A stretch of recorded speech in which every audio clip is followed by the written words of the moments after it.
The old lighthouse was on fire. Smoke coiled up the spiral stairs, flames snapping at iron rails that had held for a century but were starting to scream.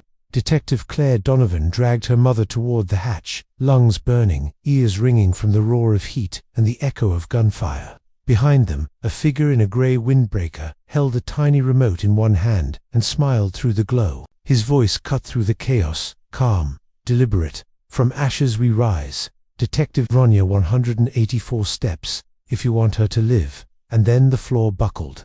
A deputy she once trusted raised his weapon in the smoke. Claire fired back. Glass exploded. The sea thundered below. In that split second she knew the past wasn't buried. It was alive, breathing, and willing to burn every secret this town had ever tried to hide. This is Echoes in the Dark, a detective thriller where every clue is a lie, every ally a potential traitor, and every truth costs blood. Stay with us, because the story doesn't begin in the fire. It begins 30 years earlier, with a girl found dead on the pier and a case Grey Harbor swore it would never speak of again. Now, Chapter 1. Echoes in the Dark. Chapter 1. The Body by the Docks. The fog had rolled in thick that morning, swallowing the main coastline like a living thing. The gulls were restless, circling low over the harbor. Their cries cut through the quiet dawn, as if warning of something they didn't fully understand. Detective Claire Donovan stepped out of her car, pulling her jacket tighter against the salty chill. She'd been back in Grey Harbor for barely 3 weeks, long enough to remember why she left, and far too short a time to be ready for what she saw now. 2 patrol cars were already parked along the pier, their red and blue lights reduced to muted pulses by the mist. Beyond them, near the end of the dock, crime scene tape fluttered like a warning flag. "Morning, Detective," one of the uniformed officers said, his breath fogging the air. He looked no older than 22, fresh out of the academy, probably, the kind who'd grown up in this town, hearing stories about Claire Donovan, the hometown girl who made it all the way to the FBI, then fell from grace hard enough to rattle every barstool in town. "What do we have?" she asked. His Adam's apple bobbed. Couple of fishermen found her, said she was laid out like she'd been staged. He hesitated on the word, then gestured toward the end of the pier. "You should see for yourself." Claire walked slowly, boots thumping on the damp wood. She'd been a profiler once. Back then, she could read a crime scene the way other people read a novel, beginning, middle, and end unfolding in a single glance. But it had been years since she trusted her instincts. Years since the Bureau branded her reckless and pushed her out. The body lay on its back, arms neatly folded across the chest. A young woman, maybe mid-20s, dressed in a white sundress that looked eerily out of place in the cold. Her hair was spread around her head, in a dark halo, soaked with seawater. Someone had placed a single shell on her chest, as carefully as if it were a final offering. Claire crouched beside the body, ignoring the sting of the salt wind. Cause of death: Mez still on the way, the officer said, but Claire could already see it. The bruising around the neck, faint but telling. Strangulation, quick, controlled, deliberate. Claire, her eyes dropped to the woman's hand. The fingers were stiff with rigor, curled around something.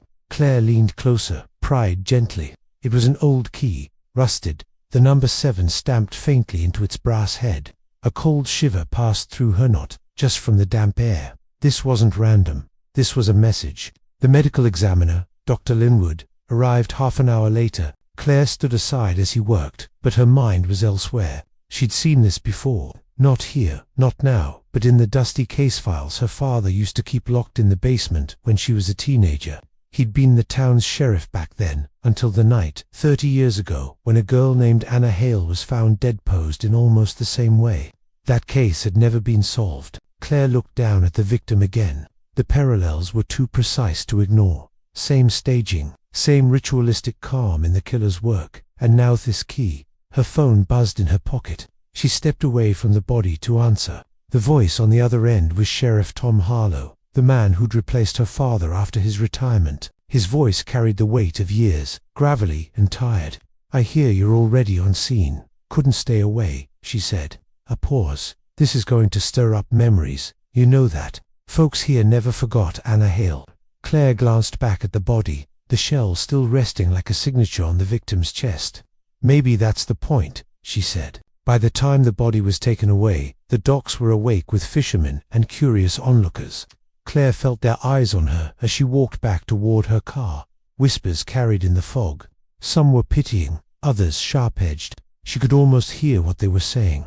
"That's Donovan's girl, the FBI one.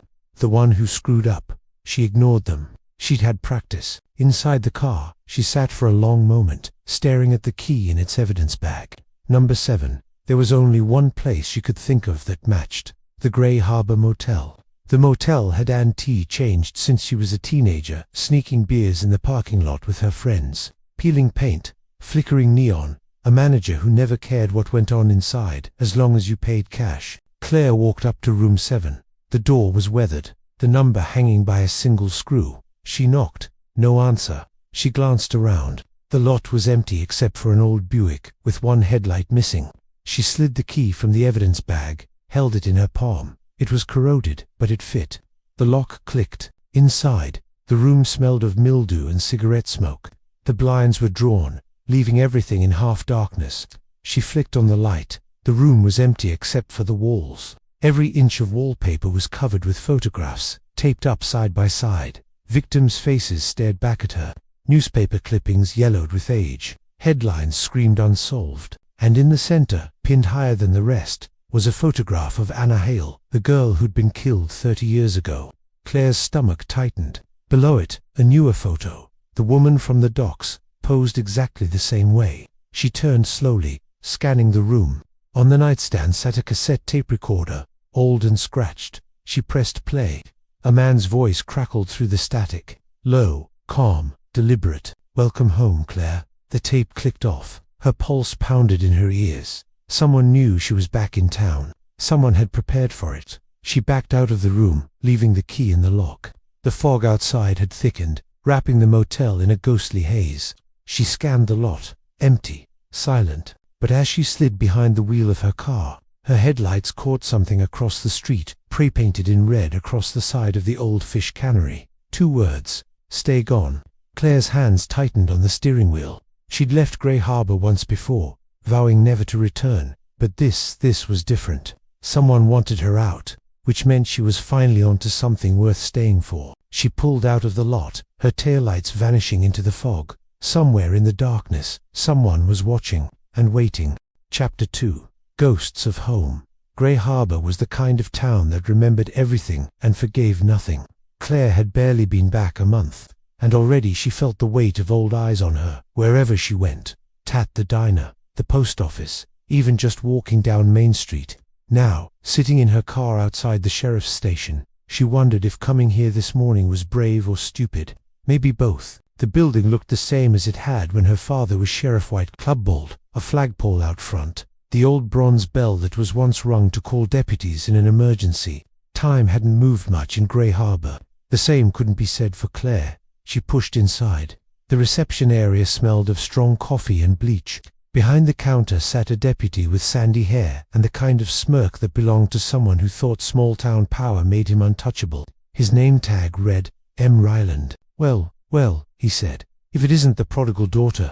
Claire gave him a cool look. "Detective Donovan will do." He chuckled. "We all saw the news. You know, Washington chewed you up and spat you out. What's it like coming back here after all that?" "Depends," she said, leaning in slightly. "What's it like working a desk because your arrest numbers are trash?"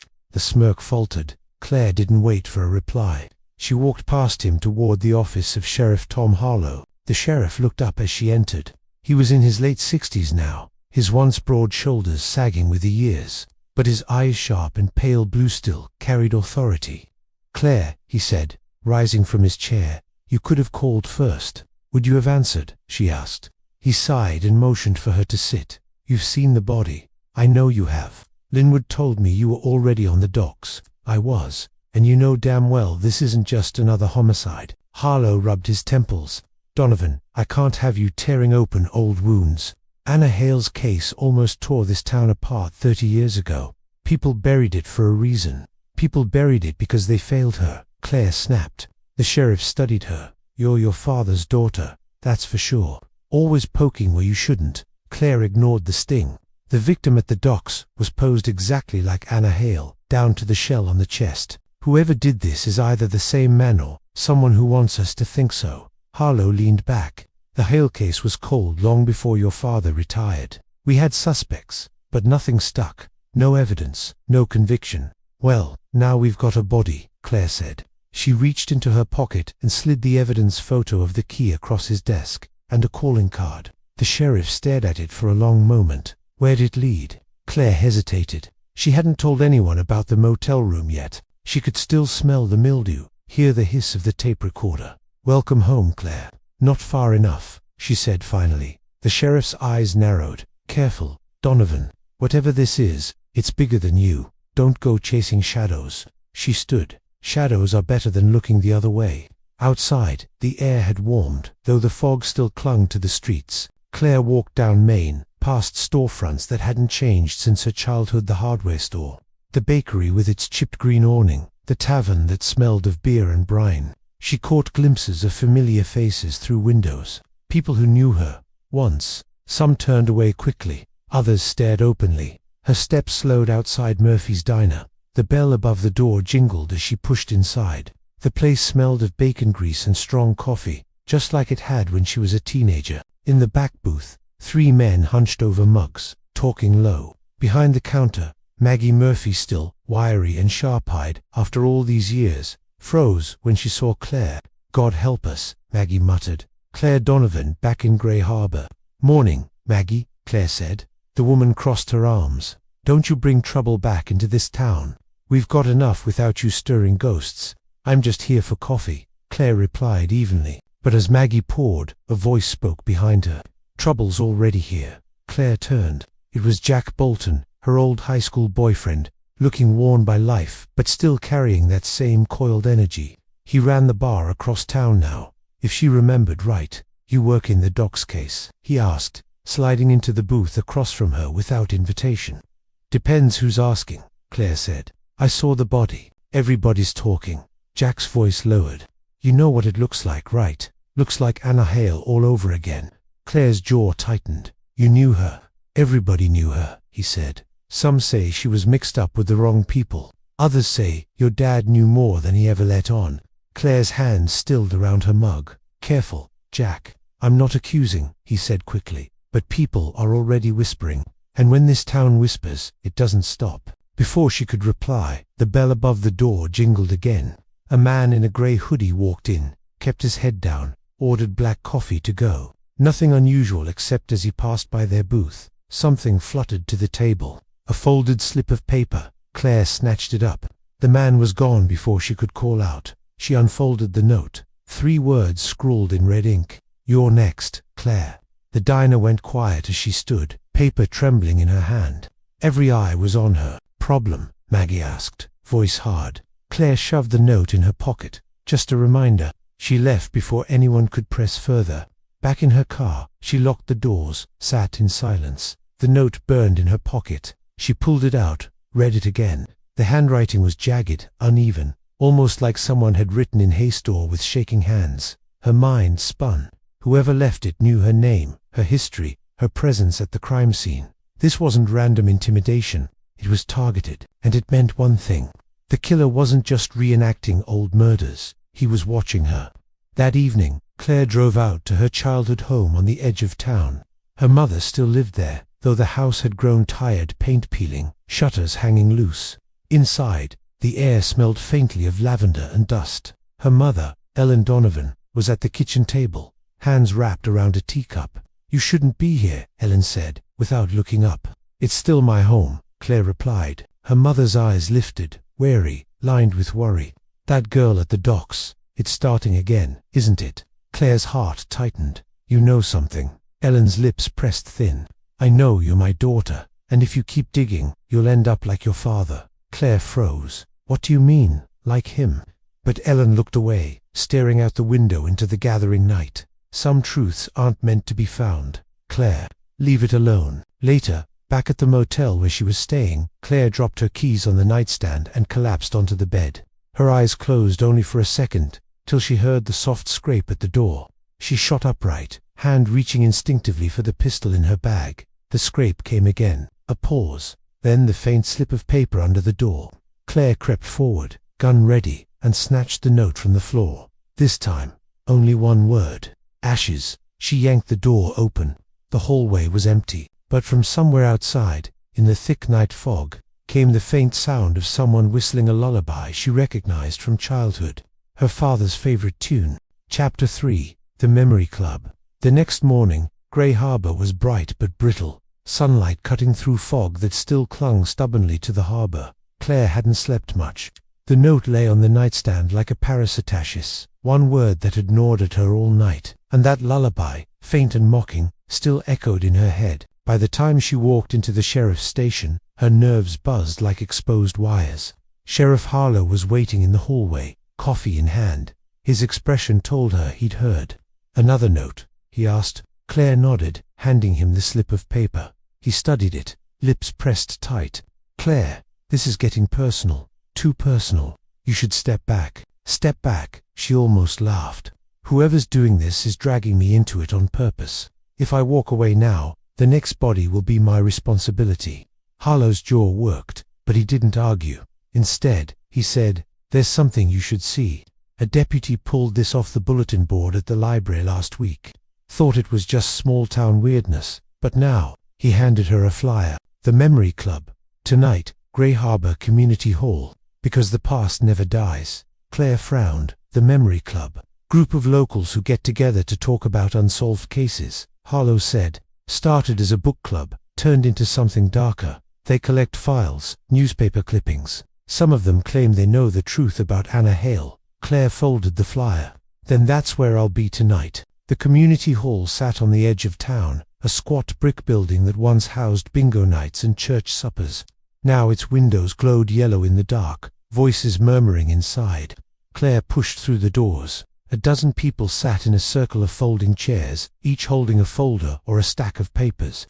At the front, a woman in her 50s with iron-grey hair was speaking. "And if you look at the positioning of Anna Hale's body," the woman was saying, "you'll see clear indications of ritual intent. The shell wasn't random. It was symbolic.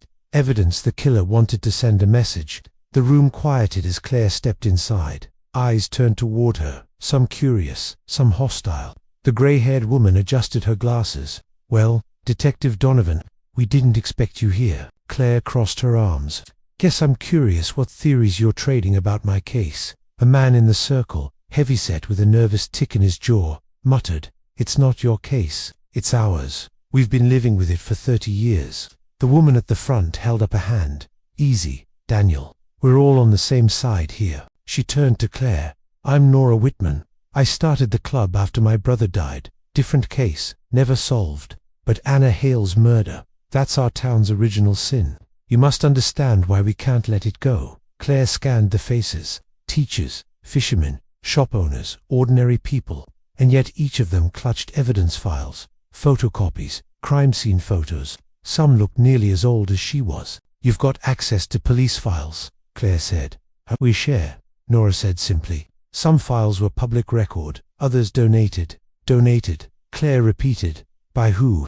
No one answered. Instead, Nora gestured to the corkboard at the front of the room. Claire walked closer, her throat tightening. Pinned in neat rows were photos from the old hole, case every angle of the body, the dock, the shell. And now, side by side, photos from the murder at the pier 2 nights ago. The similarities were undeniable. "They're the same," Claire whispered. "Yes," Nora said behind her. "Which means your killer isn't new. He's an echo." Claire turned. "Or he's someone in this room." The group shifted uneasily. Daniel, the heavyset man, slammed his folder shut. "We don't kill people. We remember them. If we didn't, they'd just vanish. Like your father wanted." Claire's head snapped toward him. "What did you just say?" Daniel paled. I just meant, your dad closed the case too soon. Everybody knows it." But something in his tone didn't feel like gossip. It felt like knowledge. The meeting ended uneasily an hour later. Claire slipped out into the cold night, her mind spinning. She'd expected a club of armchair detectives. Instead, she'd found a group with disturbing access to files and details not released to the public. Details that could only have come from law enforcement. As she crossed the parking lot toward her car, footsteps crunched on the gravel behind her. She spun, hand on her weapon. Nora Whitman stood in the shadows, clutching a folder. "Don't trust them," she said quickly. "Meaning who?" Claire asked the others. "They're in it for obsession. I'm in it for truth." And the truth is your father was onto something before he retired. That's why the case was buried." Claire's chest tightened. What was he onto? Nora glanced around nervously. "I don't know. But I know this." She thrust the folder into Claire's hands. He was keeping his own notes, not the official ones. Notes the town never saw. Before Claire could ask another question, Nora turned and hurried away into the night. Back at her motel, Claire spread the contents of the folder across the bed. Handwritten notes in her father's familiar scrawl. Newspaper clippings, sketches of crime scene layouts. One line, underlined twice, stood out. Killer knew the family. Killer wanted to punish Donovan. Claire's breath caught. Her father hadn't believed Anna Hale was a random victim. He'd believed the murder was connected to him. She was still staring at the page when her phone buzzed. "Unknown number," she answered. The line crackled with static. Then a man's voice, low and deliberate. "You shouldn't have opened that folder." Claire froze. "Who is this?" A pause, then, "I burned her," to the line went dead. Her hands shook as she lowered the phone. Outside, somewhere beyond the thin motel walls, a car engine idled. Headlights flared briefly against the curtains, then vanished. Claire rushed to the window. Nothing but fog and dark street. She turned back to the bed, to her father's notes, scattered like puzzle pieces. The truth was out there, and whoever was playing this game wanted her to know. They were 2 steps ahead. Chapter 4. Family Shadows. The phone call kept replaying in Claire's head, long after the line went dead-eye. Burned her, too. She let the motel room go silent around her, the refrigerator humming, the coastal wind pushing at the thin window like a restless animal. She stared at her father's notes, fanned across the bed until the words swam. When the adrenaline finally ebbed, she pulled out her laptop. There were only a handful of people inside the bureau who still took her calls. She chose the one who wouldn't preach. "Rhea Park," a voice said, clipped and alert. "Tell me this is about—" "It's me," Claire said. "I need a favor." A beat, then a soft sigh. "You know favors come with sermons." "I got a call," Claire said, "from someone who knows the old Anna Hale case. He said, I burned her, too. He's been leaving notes. Ashes. He knew I had my father's private folder." Rhea didn't swear, but Claire could hear the frown. "You're not local law anymore, Claire. I'm still a detective, and this is my town. What do you need?" The bureau opened a parallel file back then. Claire said, "I can feel it.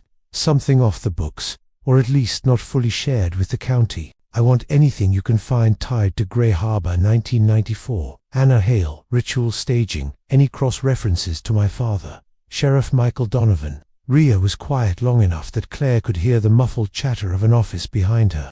"Give me an hour," she said. "If anything exists, it won't want to be found." "Story of my life," Claire said, and hung up. She showered quickly, letting the water drum her shoulders, then pulled on jeans and a dark sweater. The sun had finally clawed above the fog bank, throwing a harsh winter-white light across the harbor. She shoved her father's notes back into Nora Whitman's folder and slid it under her mattress. Habit, paranoia, self-preservation, in Grey Harbor. Those 3 things were synonyms. On her way out, she paused at the nightstand. The single slip of paper Asha sat where she'd left it. She thought about burning it. Then she thought about keeping it under glass. She did neither, and walked out into the cold. The Donovan house had always creaked in the morning. Old wood, old bones. Claire parked at the curb and sat for a moment, looking at the sagging porch. The frost-stiffened hydrangeas, the empty swing that used to bang the railing when storms came up the coast. She could still see her father in the doorway, badge on his belt, laughing, telling her to lock the door when teens she didn't like came around. The door opened before she reached it. Ellen Donovan looked smaller in daylight. "If you're here to shout, do it in the kitchen," Ellen said, not unkindly. "I'm not shouting," Claire said. "I'm asking." Her mother poured tea without asking if she wanted any, then pushed the cup across the table. "You were always asking. Even when you were 5, you wanted to know why the gulls scream." "They scream warnings," Claire said, and surprised herself with how tired she sounded. Her mother's eyes searched her face. "The phone rang last night," Ellen said finally. "I didn't answer. It was late. I let it go." "Unknown number?" Claire asked. Ellen nodded. Claire's mouth went dry. The killer wasn't just following her. He was mapping her life. "Mom," she said, keeping her voice level, "why did Dad keep his own notes?" Ellen's gaze flicked to the window, then down to her tea. Because he didn't trust everyone he worked with. That's not an answer. Ellen's knuckles whitened around the cup. Your father believed the hell case wasn't what it seemed, that someone wanted it to look a certain way. He was careful in a way that frightened me, careful enough to be a suspect. Claire asked, too quickly, and watched the words hit like a slap. Ellen flinched. Who told you that? Claire exhaled. No one, just peace. I need you to be straight with me. For a moment, Claire thought her mother would refuse. Then Ellen stood, crossed to the old pantry, and reached up to the top shelf where flour bins collected dust. She slid her hand into the dark, wood groaning, then tugged. A narrow panel clicked free. Inside was a steel box the size of a shoebox, pitted with rust. I told myself I'd throw it away, Ellen whispered. But I don't throw away anything from your father. Claire set the box on the table. There was no key. Do you? No, Ellen said quickly, almost sharply. He never gave me one. Claire studied the little brass lock. It wasn't much. She took a hairpin from her pocket and coaxed the mechanism, feeling the tiny, stubborn teeth. It gave with a tired sigh. Inside, a church bulletin from Harbour Light Chapel, dated October 23, 1994, its edges charred. A handful of Polaroids shot in the flat, unforgiving light of a disposable camera dock pilings. The back lot of Murphy's Diner, the dim interior of a motel room whose wallpaper Claire recognized with a jolt. Room 7. She thumbed to the last Polaroid and froze. Her father, younger, sleeves rolled, standing on the pier beside a teenager with wide-set eyes and a nervous smile. Anna Hale. Their shoulders weren't quite touching, but it was close enough to make gossip. Claire's stomach tightened. Why do you have this? I don't, Ellen said. He did. He hid it. I found the panel after he died and put the box back. I was afraid of what it meant. Claire forced herself to keep flipping. Beneath the photographs lay a small brass token stamped with an anchor and a 7 harbor storage. The marina's rental units. Did Dad rent a locker? Claire asked. Ellen's breath hitched. He said he kept fishing gear down there. That's what I told myself. Claire, her hand closed over Claire's wrist. Please, leave it. This town chewed on him for years. Don't let it chew on you. Claire slid the token into her pocket anyway. If he hid this, he wanted me to find it. Or he wanted someone to. Secrets rot. I'm not letting them rot us. Ellen's eyes filled, but she said nothing. On the way out, Claire paused on the porch. In the pale sunlight, the ocean sounded closer than it was, gulls cutting hard against the bright sky. She thought of her father's laughter, then of the lullaby that had slithered through last night's fog, and felt the skin between her shoulders prickle. The marina office smelled of oil and wet rope. A weathered man with bright eyes and a State College ball cap manned the desk, flipping through carbon copy invoices. Locker rentals, Claire asked, flashing her badge faster than she meant to. Who's asking? Detective Donovan. He squinted. Michael's girl. Yeah, Christ, he said softly, as if he'd stumbled into a church service. Locker keys are supposed to be turned in. But that man always paid early and never lost a thing. Claire put the token on the counter. Anchor. 7. The man's expression tightened.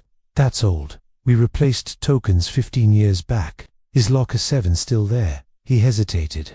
The numbers shuffled when we rebuilt the sheds. 7's now C7. He glanced around as if other ears might be listening, then reached beneath the counter and set a little tin on the desk. Inside lay a jangle of mismatched keys, each with a stamped tag. He patted the tin like a dog. If the sheriff asks, you never saw this key? Claire nodded once. Understood. He fished, found C7, and slid it across the desk. Hate those lockers, he murmured. Bad luck hangs on some doors. Outside, the wind cut through her sweater. The storage sheds hunkered along the marina's back lot, corrugated metal, salt-stained and dinged by storms. Claire walked the row until she found C7. The padlock was old but intact. The key turned. The door stuck a moment, then rolled up with a rank breath of damp. Inside were boxes, 6 of them, uniformly labeled in her father's hand, 4 marked with date ranges, 1 marked Hale, and 1, with a piece of blue tape across the top, labeled in block letters, Ashes. Claire stood very still. Then she stepped in and pulled the Hale box forward. Case notes, newspaper clippings, photocopies of photographs she had already seen at the Memory Club Plus pages she definitely hadn't. Interview transcripts with names redacted in thick black marker. A receipt from Grey Harbor Motel, Room 7, dated 3 days before Anna died, paid in cash. Signature, M. Donovan. She swallowed hard and reached for the ashes box. Inside, a stack of cassette tapes in cracked plastic cases, labeled in her father's precise scrawl. ASHES_01. Witness. ASHES_02. Confession private. ASHES_03. Choir Harbor Light. Ashes_04. Ledger. ASHES_05. Nora WASHES_06. The rest illegible, where water had smeared the ink. Her pulse ticked against her throat. Nora W. Nora Whitman. The past never dies. She took Ashes_02 and Ashes_05 and slid them into her coat. The air in the locker suddenly felt too thin. She eased back toward the light, toward the roll-up door, a sliver of bright day cutting the gloom. The door slammed.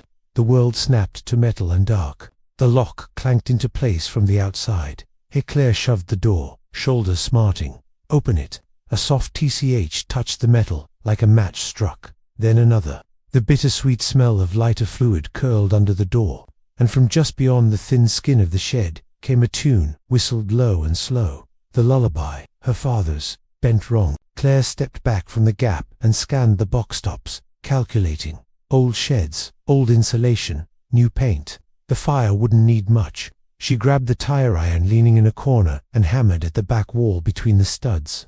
The corrugated metal rang like a cheap bell. On the third strike the seam gave, admitting a slice of cold. Flame licked the bottom of the door, sly as a cat. She hit the metal again 4, 5, 6 times, until the seam tore wide enough to squeeze through.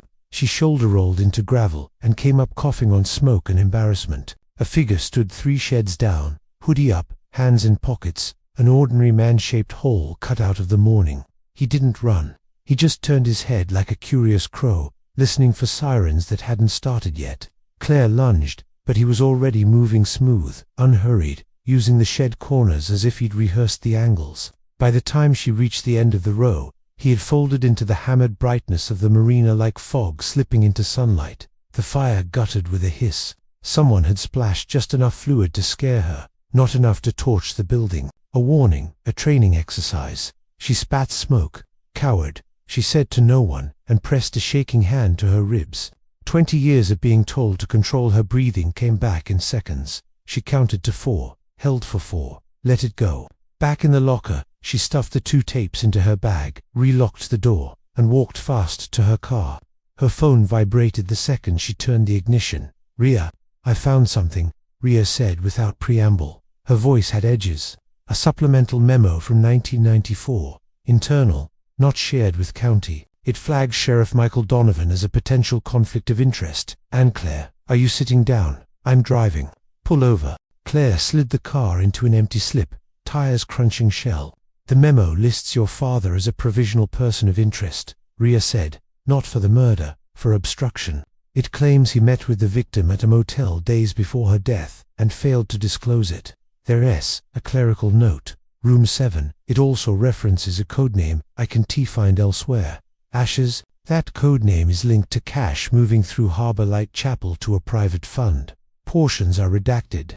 The gulls screamed overhead. Claire stared at the rippling water and felt something fragile inside her go still. "Obstruction," she repeated. "Listen to me," Ria said, softer now. "There's nothing in here that says your father killed anyone. It says he was close enough to complicate the case. He might have been protecting somebody, or protecting you.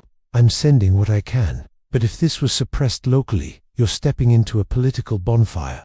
"Already feel the heat," Claire said, thinking of the scuffed metal, the whistled lullaby. "One more thing," Ria added. "There's a stamp at the bottom. DOJ courtesy copy, District Attorney Harold Vance. Does that name mean anything to you?" Claire closed her eyes. "He used to sit behind us at Mass. Harbor Light Chapel." "Be careful," Ria said, and hung up. Claire stared at the phone until her reflection warped into the black glass. Then she put the car in gear and drove, not to the station, not to the motel, but to the place where memory had more gravity than logic. The church. Harbor Light Chapel was all white clapboard and watchful windows, a postcard that had outlived the postal service. The doors were unlocked. Churches in Grey Harbor rarely bolted themselves against their flock. Inside, The cool smelled like salt and lemon oil. Candles guttered before the statue of St. Jude. Claire walked down the aisle slowly, aware of how loud her footsteps seemed. A whisper of movement came from the sacristy. A priest in a black shirt and cardigan stepped out, silver hair combed back, smile faint as smoke. "Detective Donovan," he said. "I thought you'd come." "Father O'Keefe," Claire replied. She searched his face for any change at her father's name and found none. "I need your records from 1994. Fund ledgers, donation lists." "Those are private," he said, as if commenting on the weather. "People are dying." "People always are," he said gently. "The church can share what it must have asked properly." "District Attorney Vance has a courtesy copy of a federal memo," Claire said. "He knows about a code name tied to your ledgers. Ashes." Something flickered behind O'Keefe's eyes. "Then you should ask Mr. Vance for answers," he said. "Not God. I'm asking both." The priest's smile didn't move. "Faith and law share a wall. We pass notes through it. Sometimes, be sure you know which side you're shouting at." Claire stared at him, thinking of cassettes labeled Choir Harbor Light and of money moving where it shouldn't. She took a step closer.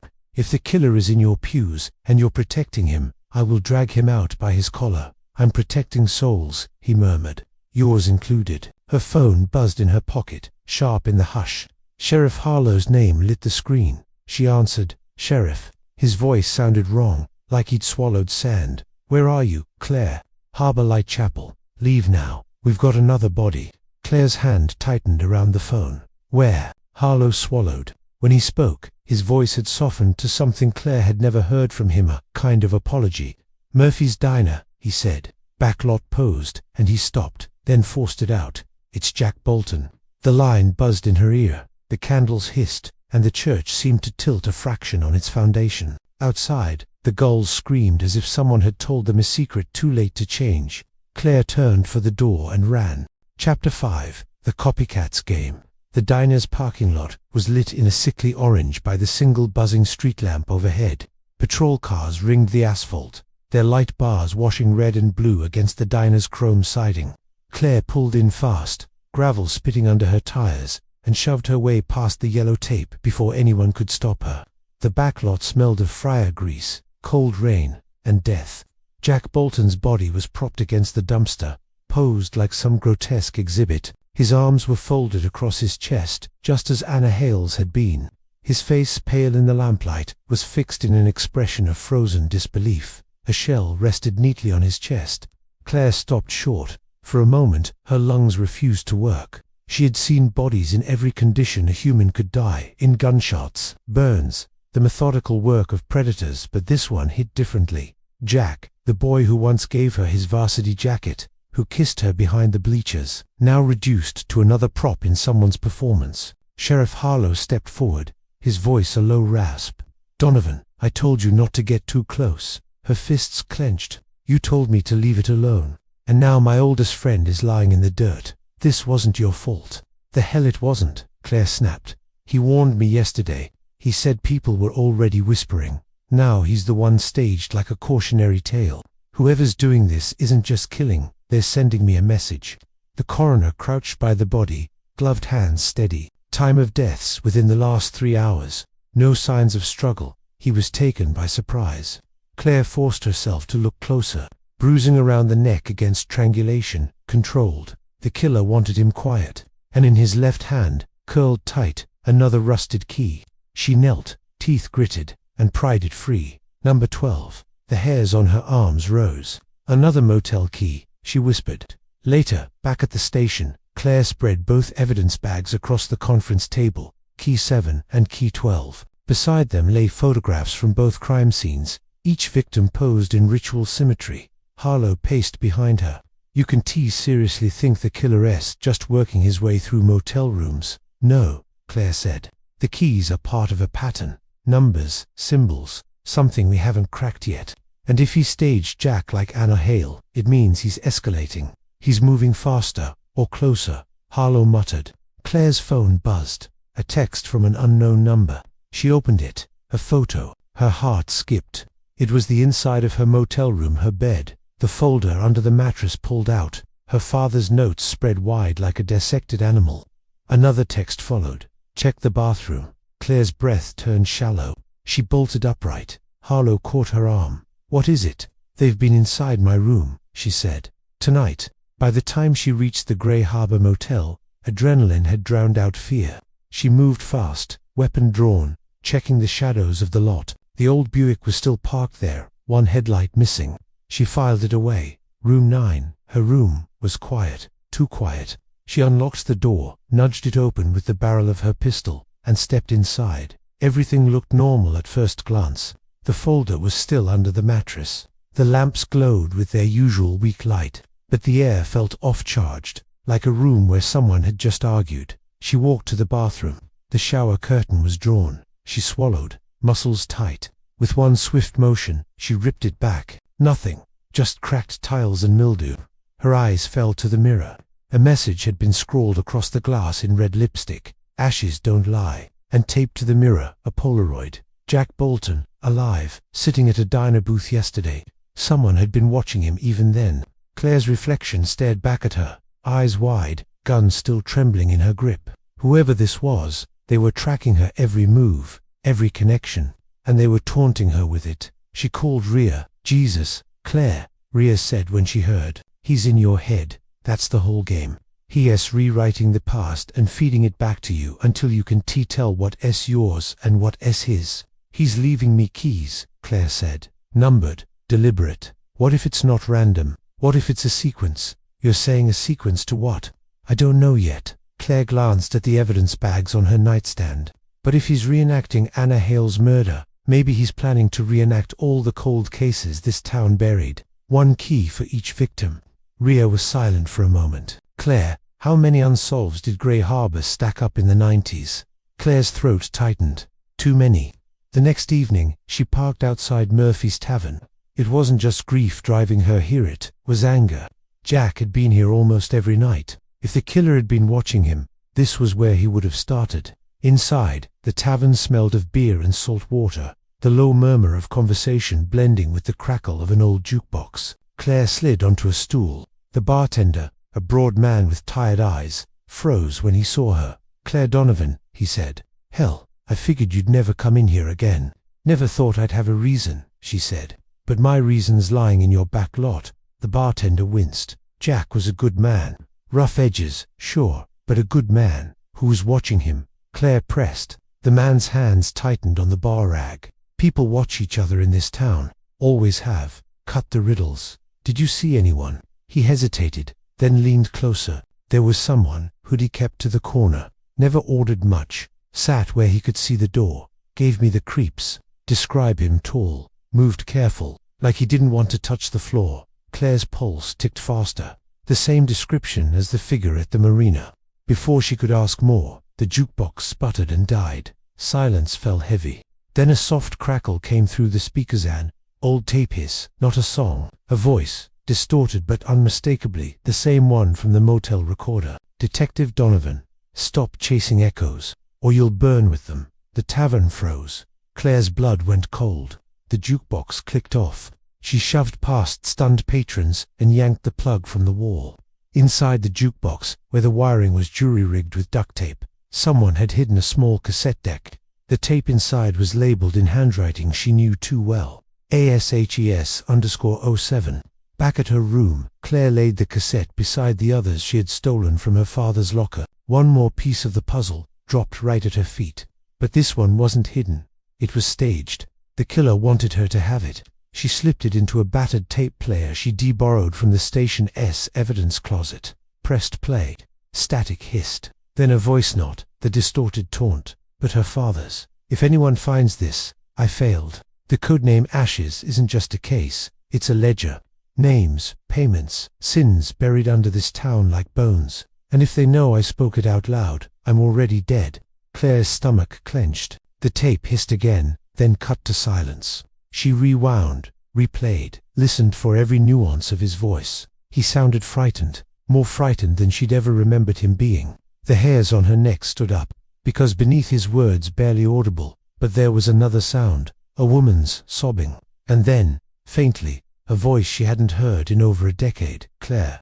Her blood iced. It was her mother's voice, younger, desperate, recorded on tape. The player clicked off. A knock rattled the door, hard. Claire jerked upright, hand going to her gun. Another knock. Then a man's voice. "Detective Donovan, open up now." She stepped closer, heart pounding. The voice again, lower this time. Familiar. Sheriff Harlow. But as she reached for the lock, she froze. Because on the nightstand, where she'd left nothing, lay a fresh Polaroid. It showed her standing at the window not 10 minutes ago, and scrawled across the bottom in red ink, "That's not Harlow." Chapter 6. Betrayal in Blue. The knock at the door came again, harder this time. Detective Donovan opened the damn door. Claire stared at the Polaroid on her nightstand, the red scrawl searing into her brain.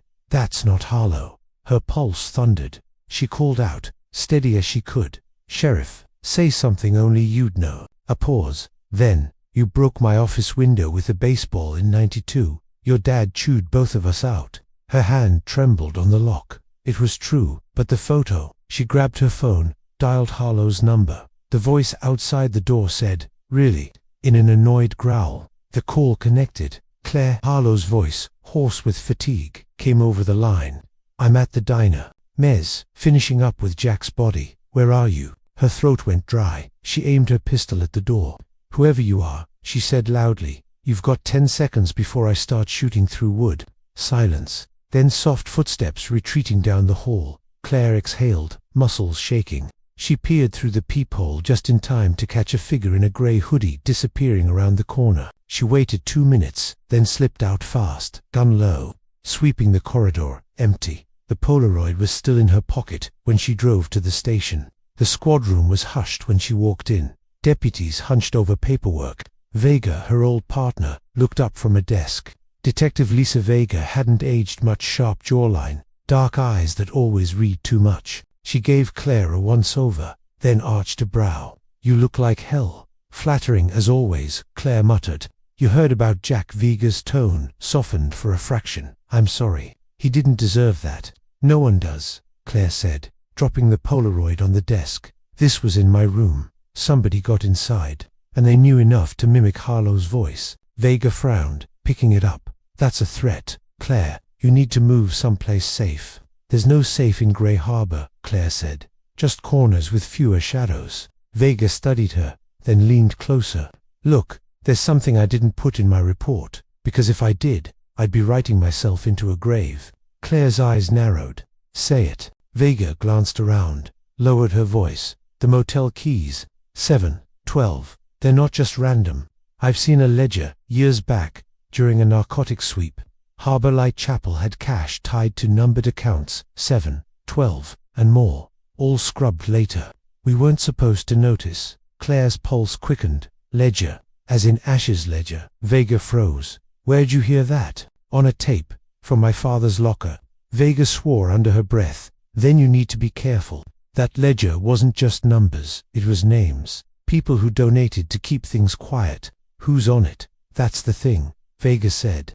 "Every copy we ever found disappeared, files locked up, or just gone.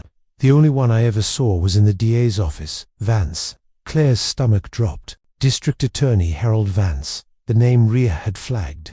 The man who used to sit behind them at Mass. Before she could press further, Harlow stormed into the room, looking every bit his 60-odd years, but running on fury. "Everybody out," he barked. Now, deputies scattered like spooked birds. Only Vega and Claire stayed put. Harlow dropped a manila envelope onto the desk. Autopsy report came in. Jack Bolton. Time of death confirmed around 8 p.m. But here's the kicker. He jabbed a finger at the page. There was residue on his fingertips. Ash. Fireplace ash. Claire exchanged a glance with Vega. "Ashes don't lie," she muttered, remembering the message on her mirror. That night, Claire sat in her car outside the DA's office, the Polaroid burning a hole in her pocket. The building was dark, a tired brick box with the seal of Grey Harbor painted over the door, but one light glowed in the second-floor corner office. She knew that office. Harold Vance. Her phone buzzed. A text from Rhea, "Sent more files. Be careful. Ledger ties to donors equals politicians, clergy, cops, could be anyone. Maybe Vega too. Don't trust her fully." Claire swallowed hard. She'd wanted to trust Vega, her old partner, the only one in town who still looked her in the eye without spitting venom. But if Vega had seen the ledger and survived, maybe she was in deeper than she claimed. Claire stepped out of the car, heart hammering, and climbed the back fire escape. The metal groaned under her boots. She reached the landing, peered into Vance's office. He was there, silhouetted by lamplight, talking on a phone. His words were muffled by glass, but she caught fragments. Ledger, memory club, burned the rest. Her blood chilled. He was in it. She raised her phone, snapping a blurry photo through the glass. Then, suddenly, Vance turned. His gaze locked with hers. Claire ducked, pressing flat against the wall. The office went dark. Footsteps, the squeak of shoes on tile. She bolted down the fire escape. By the time she hit the alley, a side door slammed open. A man stepped out tall, careful in his movements. A hoodie shadowed his face, the same figure from the marina. From the motel hall, her gun was up in an instant. "Stop," she barked. The man froze. Then, slowly, deliberately, he tossed something onto the wet pavement. A cassette tape. Without a word, he slipped back into the dark building. Claire grabbed the tape, heart racing. Back in her car, she squinted at the label scratched in faint ink. Ashes_09. Confession L. Vega. Her stomach lurched. She jammed the key into the ignition, hands slick with sweat, and floored it back to the motel. Inside, she slid the tape into the battered player. Static. Then Vega's voice, low and furious. "If anyone ever hears this, no, I tried to stop it, but Donovan, he wouldn't listen. He took the money. He buried Anna Hale to protect himself. And if Claire comes asking, I'll bury her too." Claire ripped the tape out, chest heaving. It couldn't be real. It couldn't. Vega had been her partner, her ally, but the voice was hers. Clear, unmistakable. Her phone buzzed again. Unknown number. A text. "Trust is the first to burn." Chapter 7. The Town's Secret. Claire sat in the car with the engine off and the dark windshield reflecting her face back at her like a stranger. The cassette labeled Ashes_09. Confession L. Vega lay on the passenger seat where she'd flung it, as if distance could change what it said. "Trust is the first to burn." She slid the tape back into the player and hit rewind, then play. Vega's voice spilled into the small cabin, angry, recorded on a bad mic somewhere hollow. "Donovan, he wouldn't listen. He took the money. He buried Anna Hale to protect himself. And if Claire comes asking, I'll bury her too." Claire closed her eyes and listened past the words. Beneath Vega's voice was the same faint hiss she'd heard on the other Ashes tapes, but this hiss had jumps, a stutter where there shouldn't be one. She replayed the sentence and heard it again, microscopic, but there a click, like a cut between Donovan and he wouldn't listen. Edits. She snapped a photo of the tape's label and texted Rhea. "Need a quick read. Noise floor. Splices. Sounds doctored." A minute later, Rhea replied, "Send 30-sec clip. I'll do a dirty check." Claire recorded a short burst with her phone and hit send. Then she reached into her coat and pulled out another cassette she hadn't played yet. Ashes_05. Nora W. Her thumb hesitated on the eject button. She didn't want to hear Nora Whitman's voice confessing to anything. She wanted one person in this town who wasn't lying to her. She pressed play anyway. Static. A chair scraping. Then Nora's voice, younger, raw. "He said the money was charity." Father O'Keefe said that word like it made it holy. But it wasn't charity. It was hush. "First for my brother when he fell off the pier, said the bar had overserved, said it would ruin families if it got out. Then for Anna, I told Sheriff Donovan. He told me to bring the ledger page I found. I did. And 2 days later, the page was gone and Sheriff Donovan looked like a man who'd seen hell." Claire gripped the steering wheel. Her father hadn't taken money. He'd found it. Nora's taped voice wavered. "They used the choir fund. They passed cash in envelopes, stuffed in hymnals. The ledger called it ashes. I asked why. Father O'Keefe said, because from ashes we rise. I stopped rising that day." The tape clicked off. Claire stared at the player, her pulse in her throat. The choir fund, the hymnals, the church. Her phone lit up. Rhea again. "Quick check. Your clip is spliced. Hard cuts at 007 and 012. Not a single take. Confession. Could be assembled from separate phrases. Be careful what you believe." Claire blew out a breath she didn't know she was holding. She wasn't wrong, not yet. But if someone had edited Vega into a traitor, someone wanted Claire alone. She started the car. Nora Whitman lived above a narrow storefront on Harbour Street that sold used books and quilts. The bell over the door chimed when Claire pushed inside. The shop smelled like old paper and clean linen. Nora stepped out from behind a stack of paperbacks, eyes tired but steady. "I thought you'd come," Nora said. Claire held up the cassette. "You made this recording with my father. Why didn't you tell me you'd spoken to him? I didn't trust you yet." Nora's mouth pulled tight. "Trust in this town is currency. We spend it, and we starve." Claire softened a fraction. "On the tape, you said you gave him a ledger page. What was on it?" "Names," Nora said. "Initials, amounts.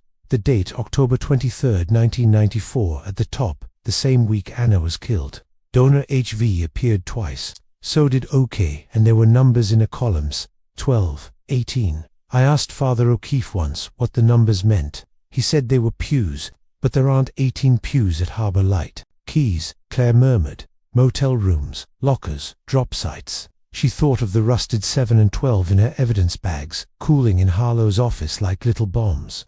Nora nodded, understanding, flickering in her eyes like a match. They moved money through the town's bones. Church to pew, pew to pocket, pocket to silence. Who else knew? Nora's gaze drifted to the shop window, where fog pushed lazy fingers against the glass. People who liked secrets, people who had something to lose, if the past learned to speak. "Vance," Claire said. "Or Keefe." "And others," Nora said. "There's always, and others." Claire slid ashes_05 into Nora's palm. "If something happens to me, give this to anyone who will listen." Nora's mouth trembled. "I'll give it to the gulls if I have to." It was nearly noon when Claire walked up the courthouse steps. The DA's office door was propped open. Inside, a receptionist with a rehearsed smile told her District Attorney Harold Vance was in meetings all day. Claire didn't argue. She kept walking until she reached his door and turned the handle. Vance looked up from his desk as if he'd expected her. He was a handsome man, gone soft with comfort, hair silvering at the temples, suit tasteful enough to say, "I win by not trying too hard." "Detective Donovan," he said, leaning back. "You're trespassing." She shut the door behind her and stepped closer. "So sue me." He smiled with his eyes, not his mouth. "I'd rather not. The optics would be terrible." "You sat behind my family in church," Claire said. "You sent Christmas cards, and you were copied on a DOJ memo that flagged my father." "You've been reading old memos," Vance said. "They have a way of making the living see ghosts. Tell me about the Ashes ledger." His smile thinned. "A fever dream, a code name for petty thefts and overzealous parish bookkeeping. You're chasing a rumor stamped with a Latin flourish." "Rumors don't pay for funerals," Claire said. "Cash does. Choir cash stuffed in hymnals. Hush cash." Vance's eyes cooled. "Be careful, detective. Slander is a sin even your father would have blushed at." "My father made tapes," Claire said, "including one where he says your name without choking on it." "Then play them for me," Vance said pleasantly. "I'm sure the chain of custody on your family heirlooms will stand up beautifully in court." Anger flashed hot behind Claire's ribs. She stepped closer until the corner of his desk pressed into her thigh. "If you hurt Jack Bolton, if you're reprotecting the thing that did this town will know your name in a new register."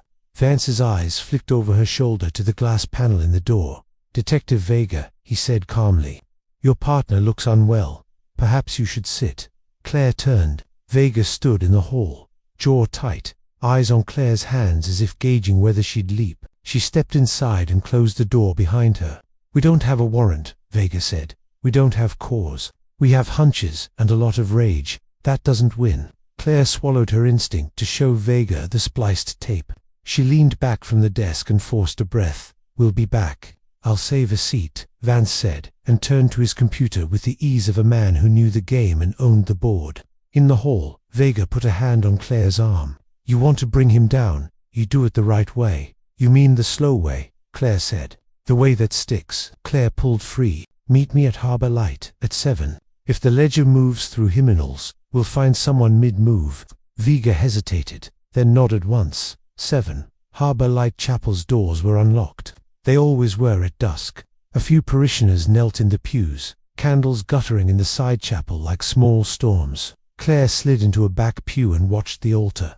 Father O'Keefe stood near the sacristy with two men she didn't recognize, faded suits, boat shoes, the kind of coastal wealth that hides under sweaters.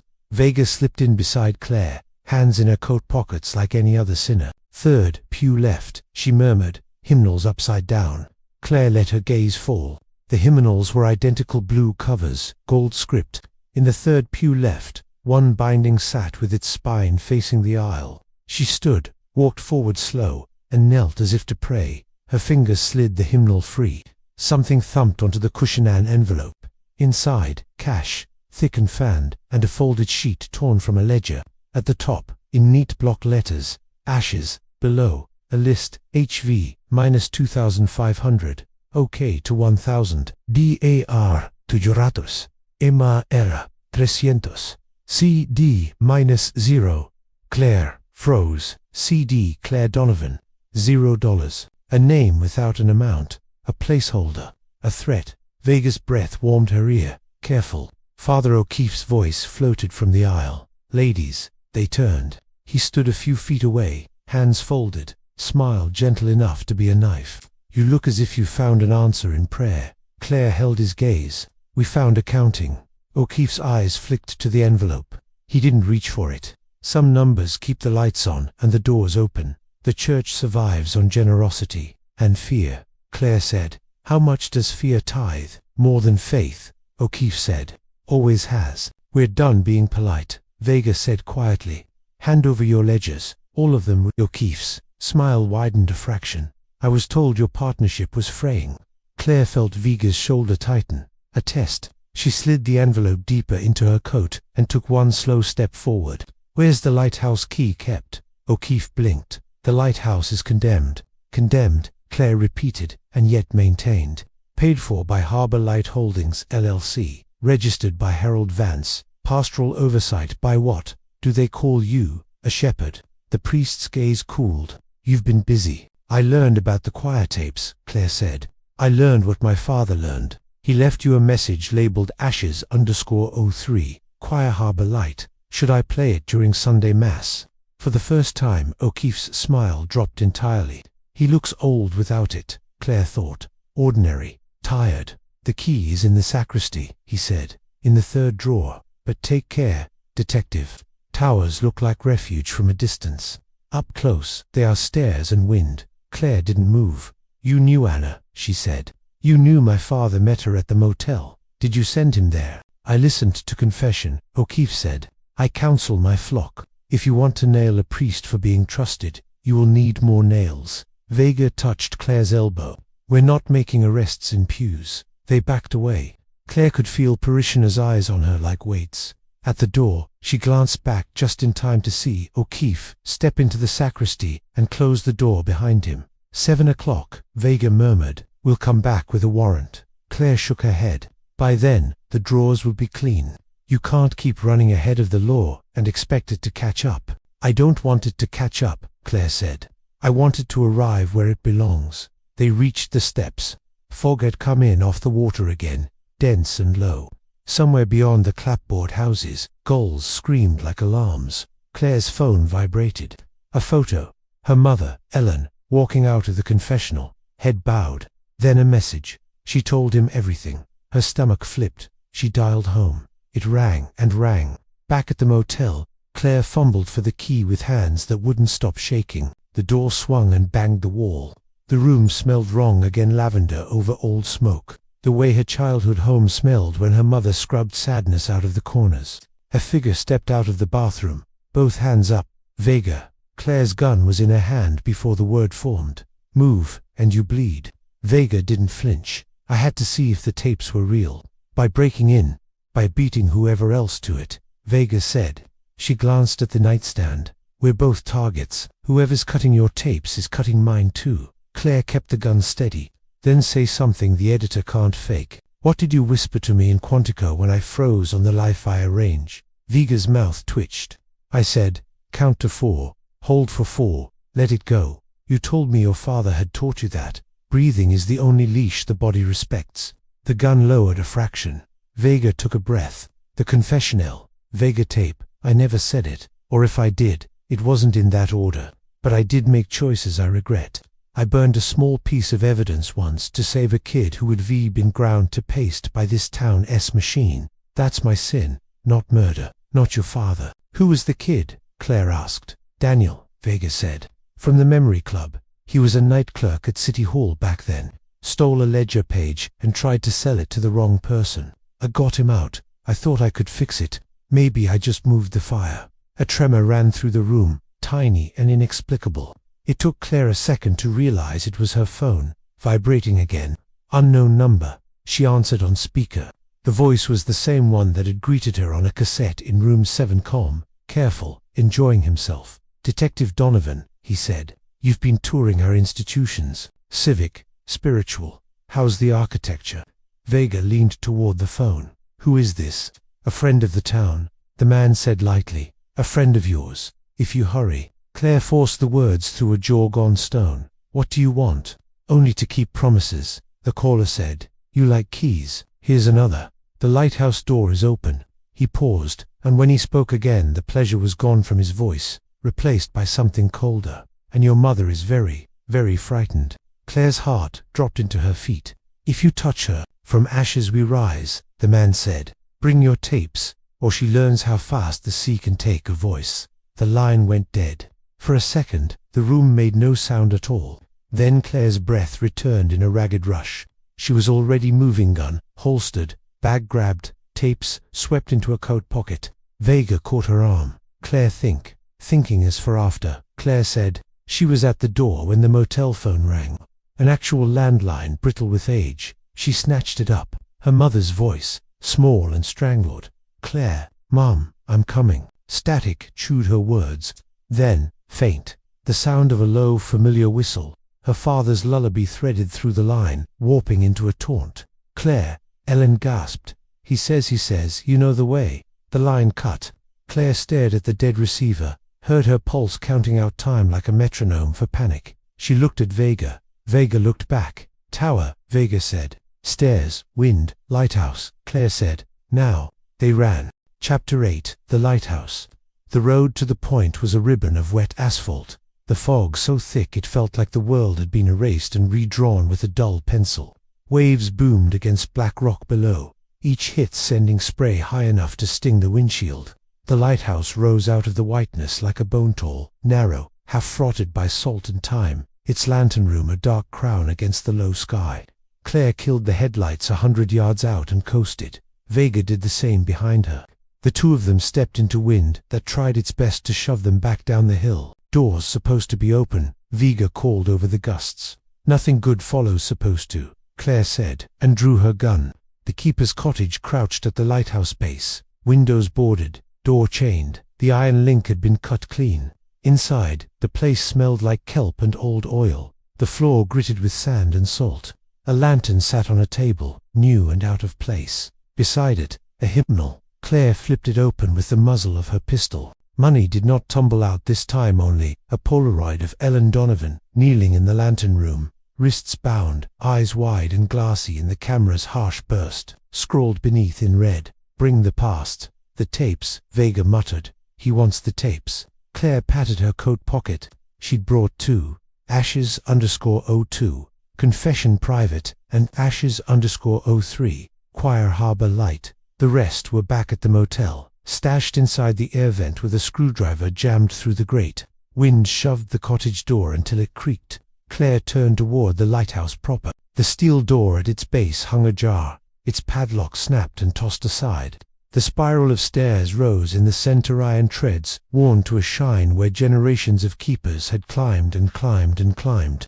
Vega tipped her chin at the stairwell. Up or split. Together, Claire said. No more ghosts between us. On the first landing, someone had rubbed ash along the rail in a finger-wide line, as if drawing a road for them to follow. On the next landing, a shell waited on the step, white as a tooth. He's staging even now, Vega said, low. Claire's mouth was dry. He wants us to feel watched. He doesn't have to want it, Vega said. He is watching. They climbed, boots ringing faint in the hollow. At the second landing, a cheap battery radio sat on the floor, its antenna bent. Claire nudged it with her boot. The radio crackled to life without being touched. Detective Donovan, a man's voice said, close his breath, warm with pleasure. Leave the gun on the next landing. Bring the tapes. Your mother is a good woman. I would hate to see her learn about fire the way Anna learned. Claire swallowed a curse. Vega's eyes cut to her. He doesn't see us. He's timed the audio. Or he sees us and recorded it anyway, Claire said. She didn't put the gun down. They climbed into colder air. Wind found its way through broken panes, whistling long and thin. The smell of salt sharpened. The old glass in the lantern room above them ticked and pinged as the temperature shifted. On the third landing, another radio waited her. Tiny cassette player this time, the kind you'd buy at a yard sale. A tape word inside, and then her father's voice filled the tower. If anyone finds this, I failed. Claire stopped moving. Vega did too. The codename Ashes isn't just a file, it's a ledger. They laundered sins through choir plates and pews. They made the town complicit. I tried to pull a page. I burned it, because I thought that would save her. It didn't. The tape clicked. Silence. Claire's stomach bottomed. He didn't say, I burned her, she whispered. He said, I burned it. Vega's jaw set. They cut it. They changed the meaning. The phone call, Claire said. They made it sound like he confessed to murder. He was confessing to destroying a page. Wind punched the tower again, and the stairs shuddered. Far above, a gull clattered against the glass and beat away. They climbed faster. Halfway to the lantern room, a figure stepped out of the darkness on a landing above and raised a hand, palm open. No hoodie now. Deputy Ryland stood framed by the little hatch of light, his sandy hair damp with mist, his uniform jacket zipped. A smirk tugged at his mouth, unbothered by the fact that he had just walked into a Gothic with a gun and a woman's life in his pocket.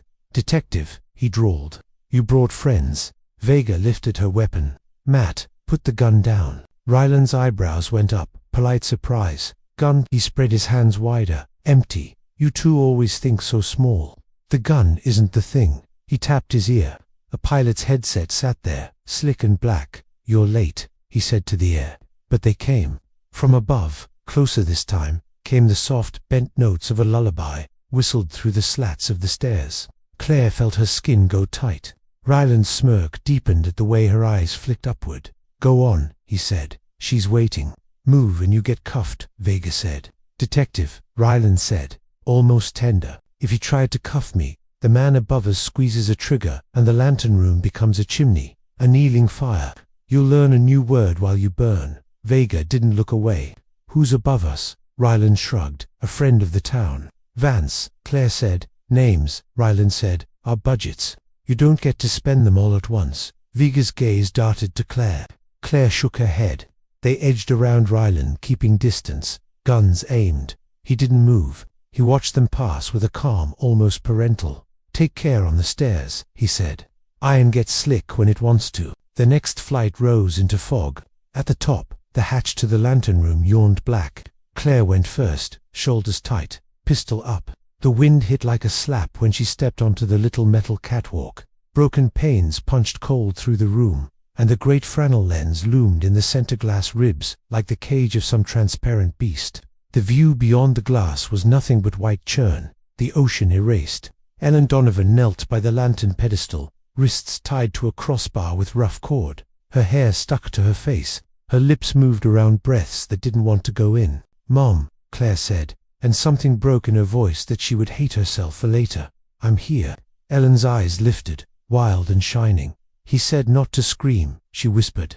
He said you'd hear me if I didn't scream. Who? A shape detached itself from the wall.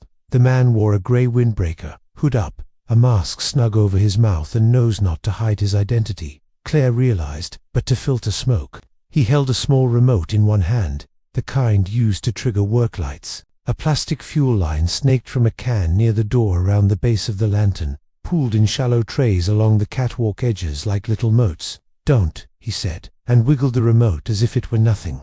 Kerosene kisses fast. His voice wasn't Ryland's. It wasn't distorted either. It was conversational, patient. Hello, Claire. He stepped closer, and the hood's edge bobbed enough to show a clean jaw, a silver stubble. For one vertiginous second, she thought Harlow. And then the angle resolved, and the possibility died. Not Harlow, not Vance, either. This man was leaner, quieter in the body. He moved like he'd spent years not being noticed. Who are you? Vega demanded from the hatch behind her. The man tilted his head. Considering names are budgets, he said, almost fond. I never spend mine. He glanced at Ellen. She's been very brave. She told me a story about a girl who used to count the steps in this tower, up and down, every storm. The girl wanted to know exactly how many it would take if she had to run for her life. Claire felt the world tilt. I was 8, and you counted. The man smiled behind the mask. Claire could hear it in the word, 184. He spread his hands, so civilized, order in the marrow. Vega moved a fraction to the left, trying to angle a shot that wouldn't crack kerosene trays and turn the whole place into a bomb. Who tapes? The man said. You brought them. Claire took ashes_02 and ashes_03 from her pocket and held them up. So obedient, he said lightly. Slide them across the floor. She crouched and did as he asked. Her eyes never left his hands. He nudged the tapes with his shoe into a canvas bag at his feet. Do you know why your father kept recording, even when no one would listen to him? He asked. Because truth sinks if you let it, Claire said. He was giving it ballast. The man's eyes lifted to the lens. His reflection skittered across the concentric ribs, multiplied and sliced. He recorded because he thought I might kill him. He looked at her. He was right. Ellen made a sound, small and wet. Don't, Claire said, and took half a step forward. The man lifted the remote a millimeter. She stopped. You killed Anna Hale, and you killed Jack. She forced the names through her teeth. Why those poses? Why the shells? He smiled with his eyes again. Because a town remembers poses. It remembers pictures, not people. If you hold a town long enough on one picture, it forgets all the others. Who paid you? Vega said. O'Keefe Vance. Budgets, he repeated, amused. We'll get to donors. He gestured to the base of the lantern. Look where your father looked last. He was a clever man. He found good hiding places. The cord bit Ellen's skin as she twisted. Claire, it's okay, Claire said. It wasn't. She moved to the pedestal, careful not to jostle the trays. The brass base had a service hatch, the size of a bread loaf, held by 2 flat screws. She dug a coin from her pocket and turned the screws with clumsy, eager fingers. The plate lifted, and inside, dry against a decade and a half of damp, lay a zip-sealed packet. She slid it free. Inside, a single ledger page, onion skin thin, stamped at the top ashes, Oct 23, 1994. Names and initials marched down the lines. Michael Donovan, 0 protection. Her father, not a donor, not a buyer. A note pinned to the edge of other men's since protection. There was one more line below it.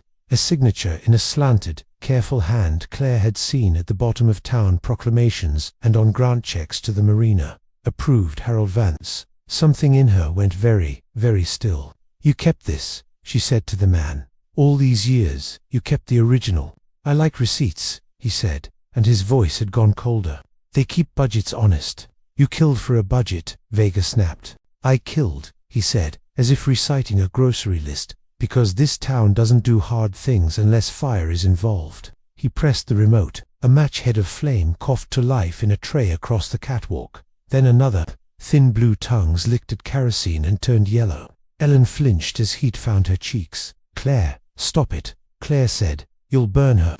You'll untie her, he said, and then you'll run. Down 184 steps, and if you make it to the base before the catwalk buckles, you'll live. He tilted his head. Unless you decide instead to shoot me and put a bullet through a tray, in which case the whole town finally gets the bonfire.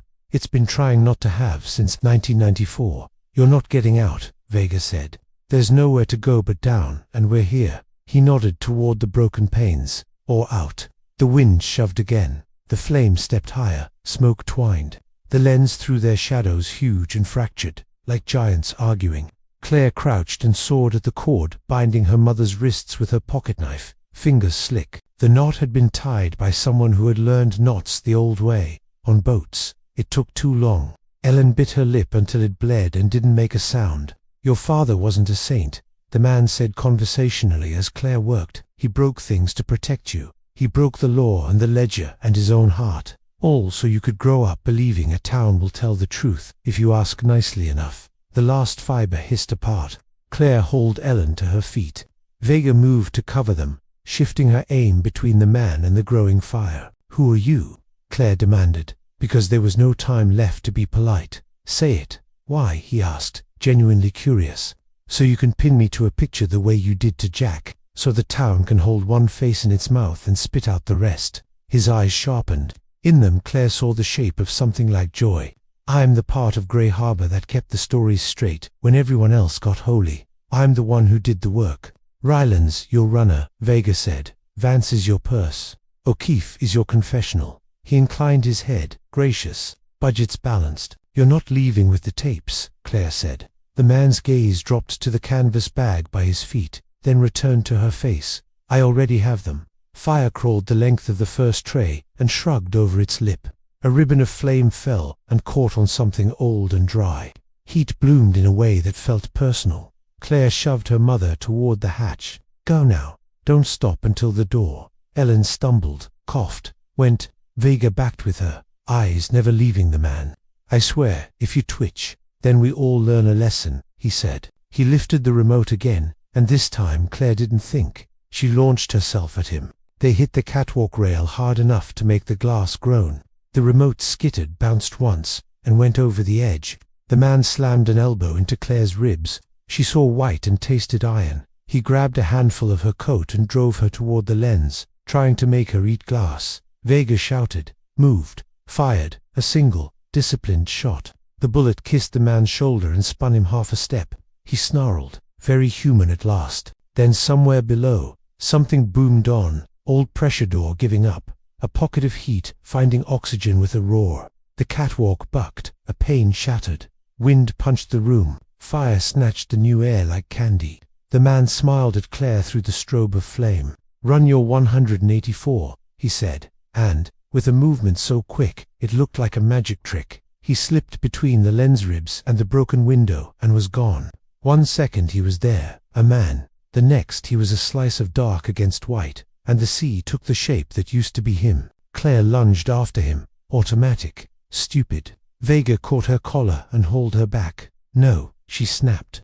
He chose his hell. Smoke had become a body around them, heavy and hot. Metal pinged in stress. Below, Ellen coughed like a small animal. Claire slung the canvas bag with the tapes across her back, grabbed the ledger page in its zipper pouch, and shoved it inside her shirt. Go, she coughed. Down, they hit the hatch. Heat chased them, licking hair and sleeves. By the second landing, the air was an oven. By the third, it was a wall. Ellen staggered on the fourth, knees giving. Vega hooked an arm under her and carried half her weight. Claire felt the stair under her foot shift a fraction, a tiny give in the iron that wasn't supposed to give. Wind roared up the shaft. Somewhere above, the lens screamed like something alive. On the next landing, Ryland stepped out of the smoke mask on now, goggles snug, a firefighter's look without the ethics. He held a pistol loose at his side. His other hand dangled something Claire had not seen him pick up, a matchbook, shot through with salt. He struck one flare against his boot and held the fire up as if admiring it. Budget overrun, he said cheerfully over the roar. We need to cut. He raised the gun. Claire shoved Ellen behind her and lifted hers. Vega pivoted, bringing her barrel up in a line so clean it cut the world in half. And then the stair under Claire's leading foot tore away with a sound like paper ripping, and the three of their mother-daughter partner pitched forward into heat and smoke as Ryland's muzzle flashed and the lighthouse began to come apart. Chapter 9, Ember of Justice. The stair tore like wet paper. Claire's boot dropped into nothing and the world pitched. Iron screamed. Heat lunged up the shaft. She grabbed for anything and caught a rail with 2 fingers that felt like they deteared clean off.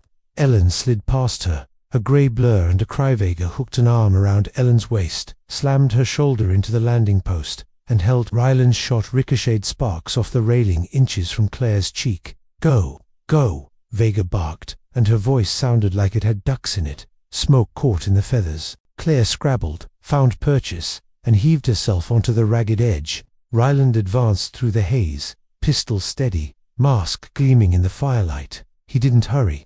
The calm of a man who believed the building agreed with him. Budget cuts, he said almost gently. Who stays, who goes? Claire pulled Ellen behind the crumpled span of stair, put herself in the line of the gun, and aimed. Vega shifted opposite, 2 lines of fire crossing. For a beat, nothing moved but smoke. Ryland smiled with his eyes. You won't shoot, he said. Not with that kerosene running the rails. The whole thing is a wick. Then come take me, Claire said. He took a single step. Vega fired. The shot shoved Ryland back a half pace. The round tore into his thigh and spun him toward the gap he'd made. He pinwheeled, caught a rung with his free hand, the pistol clattering away into the dark below. For a moment he hung there, mask fogging with his breath, trying to pull himself up one-handed on slick iron. "Help," he croaked, and the plea surprised them, plain and human. The man loved himself enough to want more of it. "Gun," Vega said, not moving. Claire moved. She grabbed his forearm and felt his fingers clench her wrist like a drowning man's. Heat clawed her back. Above them, the lens screamed again, a wail in pain. Ryland's eyes, at this distance, were young and stupid and sure he would live forever. "Other hand," Claire said through her teeth. Now he reached. His fingers slid. Lost. Found iron. For a second he had it, the body weight transferred, the math about to balance. "Budgets," he whispered, and something changed in his grip. Not a slipper choice. He twisted. Claire's weight pulled forward. She let go instead of going with him, stumbling back onto the landing as Ryland lost both holds and fell for stories into smoke and orange light. When he hit, the sound was mercifully short. They didn't watch him be anything else. "Move," Vega coughed, hauling Ellen. "You feel that? We've got a minute, maybe less." They ran. The steps that remained shook under their feet. Twice they had to jump a charred gap, hauling Ellen between them like a child. At the base, the steel door gaped, wind ramming cold into heat. Outside, the night had cracked open. Sirens streaked the fog. Red and blue lights smeared across rock. Firemen in Nomex swarmed the keeper's yard, shouting in a language that made sense only to people who dememorized how quickly structures could decide they were tired of being vertical. "3 inside," Vega yelled, pointing back when a firefighter grabbed her sleeve. "One still up." The man turned for the tower without questions. Others took Ellen, folded oxygen over her face. She tried to push it away to say something to Claire, and Claire put it back because oxygen works better inside the person it's trying to help. Sheriff Harlow barreled through the chaos, hair singed by proximity. "Jesus Christ," he said, then caught himself, crossed himself without thinking, and repeated it fast, like it might soften the first one. "Where is he? The one who started this?" "In the water," Vega said. "Or not." Harlow stared at the tower as if the answers might come down with the soot. The lantern room, high above, pulsed orange. Glass fell in tinkling panes, little galaxies shattering on rock. "He said he killed my father," Claire said, voice steady because she made it be. "Then he jumped. But he's a planner. If he fell, it was the move. If he lived, it was the move." Harlow's jaw worked. "We'll sweep the cove at first light." He looked at Claire. "You did good." "Not finished," she said. Paramedics cleared Ellen to ride to the hospital. Claire squeezed her mother's hand. Ellen lifted the oxygen mask just long enough to whisper, "The ledger. Don't let them make a new church out of it." "I won't," Claire said. Back in the parking pull-off at the end of the Point Road, she sat on her bumper and called Rhea. The night had slowed just enough for her hands to start shaking. Rhea answered on the first ring. "You okay?" "No," Claire said, "but I can work." "Tell me," Claire told her. The ledger page stamped ashes, the donors, the note beside her father's names, Giro Protection, the signature at the bottom, approved. Harold Vance. She told her about the lighthouse, the tapes, the man who moved like he didn't need a name. "Send me clean photos," Rhea said. "Front and back. Chain of custody on the page. You and Vega need to keep your boots on the floor and your fingers off the scale. DeVance is going to burn whatever's left in his office," Claire said. "And O'Keefe will call it sacraments. Then we make a bonfire of them first," Rhea said. "I can get a state's attorney in Augusta out of bed. We can skip Vance on probable conflicts and go around him for warrants. But I need that page. I need your voice reading it into a recorder. Right now." Claire did it there, on the bumper, under the strobe of emergency light. She read every line, every initial, every number, said the date twice. She photographed both sides with her phone and sent the files. While her phone worked, she watched the cove below. White water gnawing black teeth, the kind of hungry that didn't care what it ate. "Next steps," Rhea said. "Harlow can hold your scene and your deputy's body. We move on Vance's office and the parish records. Simultaneous, we knock on memory club doors before anyone tells them what they're allowed to remember. And Claire, don't go alone." Claire looked at Vega, standing 10 yards away, hands on her knees, drawing measured breaths through a mask an EMT had forced on her. The mask fogged, cleared, fogged. Discipline. I won't. Dawn made a weak attempt at morning, grey bleeding into the fog like someone had spilled milk across paper. The hospital pumped Ellen full of breathing treatments and sedatives. Claire kissed her forehead and stepped back because love is most useful when it lets the professionals do their part. Harlow's people secured the lighthouse. Divers picked at the cove until the tide convinced them they were arrogant. No body, not yet. The ocean is a magician and keeps secrets in the same pocket as stones. By 8, warrants were in hand. Rhea arrived, hair pulled into a brisk knot, blazer borrowed from someone in Augusta, eyes that had not slept. She hugged Claire without making it a thing and then liked Harlow in a single nod.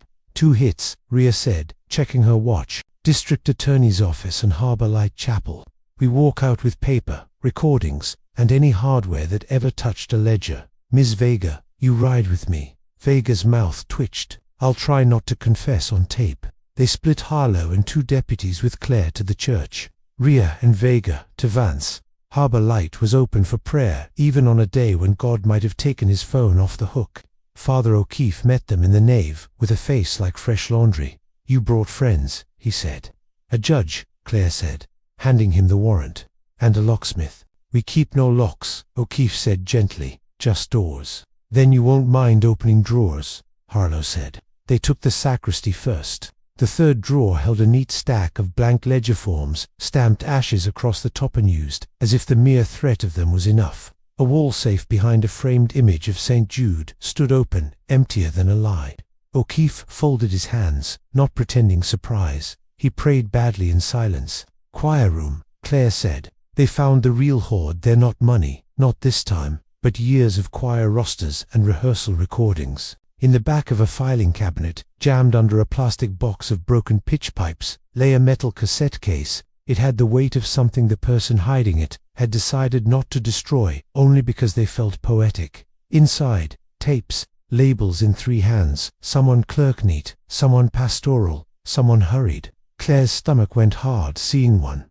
Ashes_03, Choir Harbour Light, another. Disponex, another. Donations October. Bag them, Harlow said. O'Keefe watched quietly, eyes like ice. When you reduce people to numbers, he murmured, you miss their souls. And when you turn numbers into absolution, Claire said, you miss their crimes. Harlow's radio crackled. Rhea's voice came tight and clean. We have Vance on site. He's awful at being surprised. We're finding shredders that still smell warm. And hello, what's this? A safe within a safe. He hid the priest's letters better than he hid campaign contributions. Get ready for a very righteous press conference. Claire allowed herself one breath that didn't taste like kerosene. In Vance's outer office, Rhea texted a photo 10 minutes later. A page, different from Claire's, but family to it. ASHES. Another date, another ledger of hush. Bottom signature, approved, HV in the corner margin. Vance's note to himself, in small neat script. MD equals leverage. Claire didn't realize she'd made a sound until O'Keefe flinched at it. My father, she said to nobody, and every saint on the wall. They used him as a nail. They hung their mess on him and called it necessary. O'Keefe lifted his chin, the last of his soft peeled away. He broke the law. He broke a copy, Claire said. You broke people. They walked him out without cuffs because optics are budgets too. Parishioners watched with the kind of shock you only get when you decided your shepherd was a better story than your sheep. At the courthouse, Rhea's team met them in the hallway. Vance emerged between 2 state troopers, suit immaculate, hair perfect, smile turned up just enough for the cameras. He looked at Claire like they were at a fundraiser. You misread, he said pleasantly. Numbers out of context are gossip. Claire held up the page from the lighthouse. Then clarify, she said. On record. Vance's eyes ticked to the signature at the bottom, the one that matched the hand he used to send out holiday cards. Something old and mean peeked through the polish. He leaned in so only she could hear. Your father came to me weeping, he hissed. He begged me to make it go away. He brought a little girl to my office and asked me to keep her safe. So I did what a decent man would do. I used him. Claire didn't blink. You called him leverage. Everyone is, Vance said, and smiled for the cameras again as the troopers led him past the microphones. By noon, the town had a new vocabulary: money laundering, conspiracy, obstruction, abuse of office. Reporters from Portland and Bangor drove down to get shots of fog and shame. The Memory Club opened their scrapbooks and their mouths. Daniel, pale and shaking, gave a statement that turned his youthful theft into testimony. The town's quilts suddenly looked like maps, all the pieces cut to fit, none of them quite lining up anymore. Claire sat on the hospital windowsill and watched her mother sleep, while the local news replayed B-roll of the blazing tower. Vega came in with 2 coffees and handed one over without speaking. "They'll ask if the man on the stairs died," Vega said after a while. "We'll say the sea has him," Claire said. "For now. You think he lived?" "I think people like that keep emergency exits in their pockets," Claire said, and sipped coffee that had no intention of helping. Vega leaned her head back against the wall. "You were right about the tape. I wanted you to be wrong so I could be angry at somebody easy. We have plenty of hard somebodies," Claire said. She nudged Vega's calf with her boot. "Thank you for shooting good." Vega's mouth twitched. Shooting bad is a sin in this job. Claire glanced at the chair where she'd thrown the canvas bag. Inside, the 2 tapes, the ones the man had demanded, sat obediently in their plastic shells. She'd snatched the bag in the firelit scramble, and she'd thought, stupidly, that meant she'd won. She pulled them out now and turned them in her hands. Ashes_02, Ashes_03. The labels looked right. The plastic felt right. Ria said the splices on my confession tape were razor blade and scotch tape. Vega said, "Old school. Nothing digital to track. Whoever cut that learned on cassettes." Claire popped Ashes_03 open, slid the tape half an inch, saw a tiny liner whitening in the brown where the oxide had kinked and been pressed flat again. "Not a factory seam. A fix. He had them copied," she said. "He handed us fakes in the fire. He kept the originals." Vega breathed out a curse that sounded like smoke. "Leverage is only leverage if you still hold both ends," Claire said softly. She slid the tape back into its case and closed it like a door on a cat. Her phone buzzed. "Ria, divers found gear wedged in rocks by the south side of the point. Climbing harness, cut loose, no body." Claire looked at Vega. They didn't have to say it out loud. The man at the lighthouse had jumped. The man at the lighthouse had planned to. He was out there, somewhere, with originals in a pocket and a town-s budget still spread before him like a ledger that had not yet been balanced. Claire stood, kissed her mother's temple. "I'm going to step out for a minute," she said. Ellen stirred, eyes slitting open. "Fire out." "For now." "Your father kept a key taped under the drawer in his desk," Ellen murmured. "Barely there. I forgot to tell you. Old, rusted. He said it was a reminder." Claire cupped her mother's cheek. "Rest at the Donovan house." The desk still smelled faintly of lemon oil and paper, a smell that had been trying to be clean for decades. Claire slid her fingers under the top drawer and felt cold metal kiss her skin. She peeled the tape.